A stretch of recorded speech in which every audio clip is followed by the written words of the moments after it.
Nesse vídeo a gente vai aprender tudo sobre pseudoelementos. O que é pseudoelementos, como é que a gente consegue utilizar eles ali no CSS, né? E o que eles agregam no desenvolvimento. Então, basicamente, pseudoelementos é uma palavra-chave que a gente adiciona na frente de um seletor, né? Para estilizar fragmentos de um determinado elemento. E além disso, ele permite que a gente adicione conteúdos adicionais, né? Então, por exemplo, eu posso ter um texto, eu quero adicionar um ícone antes ou depois, né, desse elemento. A gente utiliza o pseudoelementos para isso.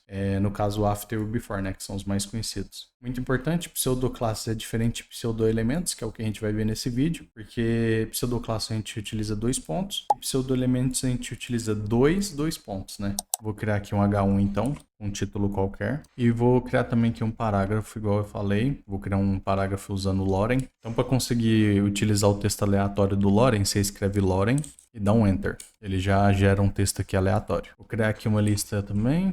Vou colocar carne, leite e ovos. Vamos fazer uma lista de compras aqui, por exemplo. Acima dessa lista aqui eu vou escrever lista de compras, né? Vamos visualizar isso aqui. Então, criamos aqui a nossa estrutura HTML. Vamos para o CSS para vocês entenderem os pseudoelementos. O primeiro que a gente vai ver aqui é o first letter. Então, vou colocar ele no nosso H1.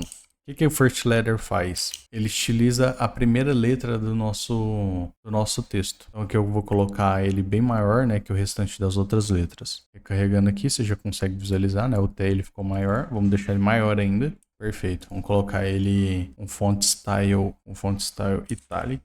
Ele vai ficar curvado e o restante das outras letras não. Então, o first letter é para a primeira letra. Se a gente quiser estilizar aqui, por exemplo, a primeira linha do nosso parágrafo, a gente utiliza outro pseudoelemento, que é o first line. Então, eu vou querer estilizar a primeira linha do nosso parágrafo, vou colocar ele com uma cor azul, beleza? Agora a nossa primeira linha tem a cor azul. O que acontece? A gente tem aqui também o seletor, né? Se eu selecionar por padrão, ele está ficando com o fundo azul e a cor de texto branca, percebe? Eu vou alterar isso para um fundo cinza e a cor de letra preta. Então, eu venho aqui, coloco P, 2 pontos, Selection. Vou colocar um fundo cinza com a cor preta. Pronto, recarregando. Agora, se a gente selecionar os outros, eles ficam padrão, só que no nosso parágrafo, o seletor vai funcionar diferente, percebe? Só parando aqui rapidinho para poder te explicar uma coisa muito importante.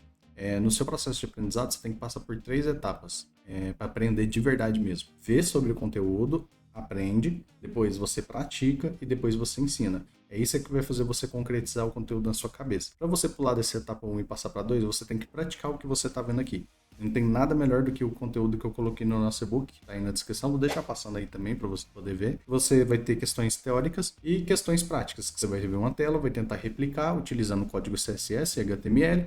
Não estou conseguindo, eu preciso de ver o código, ver o que eu estou errando, não tem problema. Lá você vai ter o gabarito dessa questão, vai ter o repositório tanto das aulas que você está vendo aqui, quanto dos desafios que tem lá no nosso e-book. Então, você errou alguma coisa, pega o código, olha o que você errou, tenta de novo, entendeu? É isso que vai fazer você pular para a segunda etapa, beleza? Eu espero que você entenda que conhecimento é a coisa mais importante que você vai ter na sua vida. Então, cara, invista nisso. E agora a gente vai ver o before, que seria adicionar um determinado conteúdo antes de um elemento. Então, por exemplo, eu quero adicionar aqui em lista de compras, antes de lista de compras, um checkzinho. Então, eu ponho aqui o meu seletor H3, 2 pontos, o meu pseudo elemento before. E vou colocar que o conteúdo dele é um check. Content, check. A gente salvar, já vai aparecer aqui. E aí, eu vou colocar na frente de cada elemento aqui da minha lista de compras um determinado ícone, né? A gente poderia pôr um ícone de carne, de leite, de ovos, e eu vou botar aqui para exemplificar. Vou colocar aqui um ID em cada um dos nossos elementos para a gente conseguir fazer isso. ID carne, ID leite, ID ovos. Então, eu vou colocar aqui que meu LI carne, eu quero que ele tenha o conteúdo de um ícone de carne na frente dele, no caso, né? Ele já colocou aqui. E a gente vai repetir isso para os outros IDs que a gente criou, para o leite e para o ovos. E a gente vai alterar o ícone deles aqui. Leite eu vou colocar uma vaca.